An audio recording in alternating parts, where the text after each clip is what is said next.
जालन्यात शिवसेना आणि राष्ट्रवादी अजित पवार गटाची महानगरपालिकेवर युती. शिवसेना आमदार अर्जुन खोतकर यांची घोषणा.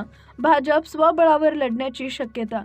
आज दिनांक 16 डिसेंबर रोजी दुपारी 4 वाजता मिळालेल्या माहितीनुसार जालना महानगरपालिका निवडणुकीच्या पार्श्वभूमीवर शिवसेना आणि राष्ट्रवादी अजित पवार गट यांची महानगरपालिकेवर युती झाली असून भाजप स्वबळावर लढण्याची शक्यता निर्माण झाली आहे. शिवसेना जिल्हाप्रमुख भाऊसाहेब घुगे, शिवसेना शहर प्रमुख विष्णू पाचफुले यांनी आमदार अर्जुनराव खोतकर यांच्या नेतृत्वात भाजपला आणि अजित पवार राष्ट्रवादी युती संदर्भात प्रस्ताव दिला होता. मात्र राष्ट्रवादी अजित पवार गटाकडून पॉझिटिव्ह प्रस्ताव आलाय.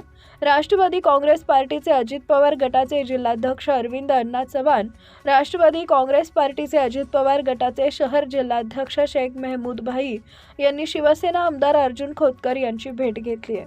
भाजपकडून प्रस्ताव आलेला नाही. जालन्यात शिवसेना आणि राष्ट्रवादी अजित पवार गट युती झाली असल्याची घोषणा शिवसेना आमदार अर्जुन खोतकर यांनी दिली आहे.